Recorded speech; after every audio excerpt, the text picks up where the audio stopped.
Phobos is one of the strangest moons in the solar system.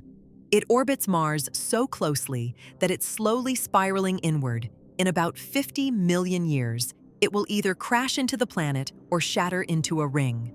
Nobody knows where it came from. And in 2026, Japan is sending a spacecraft to land on it, scoop up a piece, and bring it back to Earth.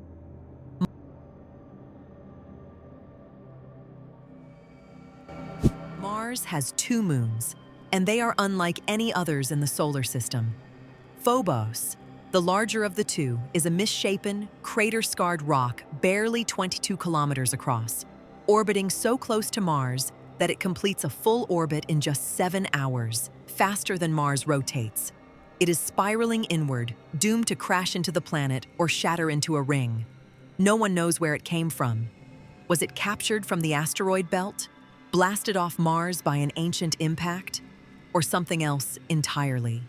In 2026, Japan's MMX Mission will attempt the first ever landing on Phobos, scoop up a sample, and bring it back to Earth for analysis.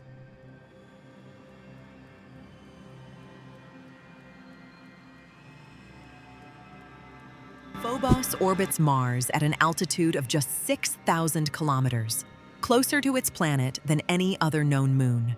By comparison, our moon orbits at 384,000 kilometers. Phobos is so close that from the Martian surface, it visibly moves across the sky, rising in the west and setting in the east, completing a transit in just 4 hours. It is tiny, only 22 kilometers at its widest, smaller than most cities.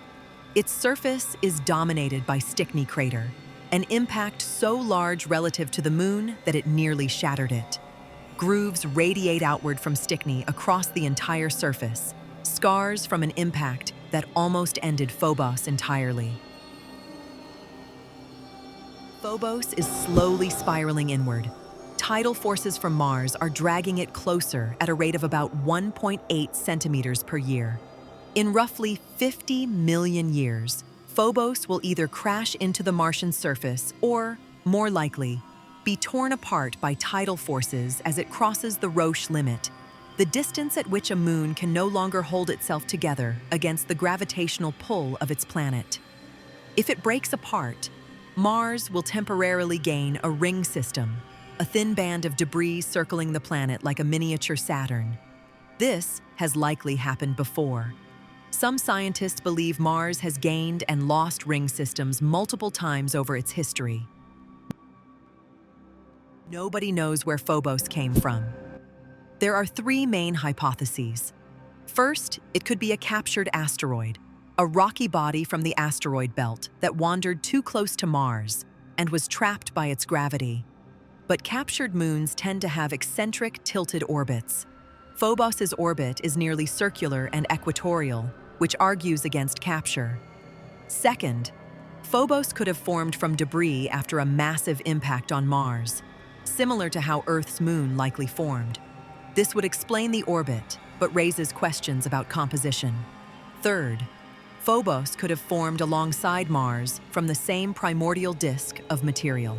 Each hypothesis makes different predictions about what Phobos is made of. And that is exactly what the MMX mission is designed to find out. Japan's Martian Moons Exploration Mission, developed by JAXA, is designed to settle the origin question once and for all. The spacecraft will enter Mars orbit, approach Phobos, and spend months studying it with cameras, spectrometers, and a ground-penetrating radar. Then it will attempt something never done before: landing on Phobos. The surface gravity is essentially zero. Phobos is so small that you could throw a baseball into orbit from its surface.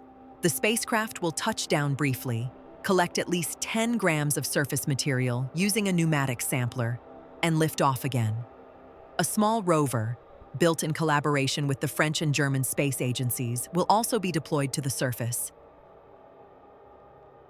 If Phobos is a captured asteroid, its composition will resemble carbonaceous chondrites, primitive, carbon-rich rocks from the outer solar system. If it formed from Martian impact debris, the sample will contain minerals matching Mars's crust and mantle. If it co-formed with Mars, the composition will be somewhere in between. But there is a bonus.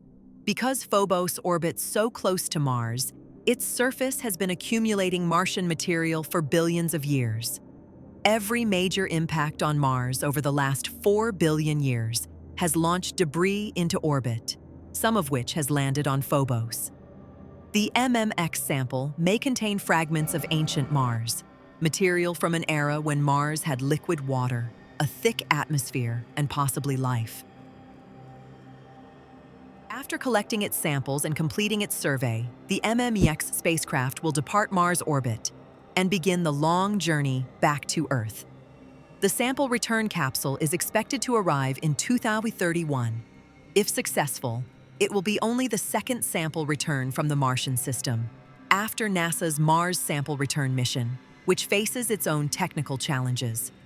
The Phobos sample will be analyzed in laboratories around the world, subjected to techniques far beyond what any spacecraft instrument could perform. We will know, definitively, where Phobos came from, and we may hold in our hands pieces of ancient Mars, rocks from a time when the planet may have harbored life, all from a moon that most people have never heard of.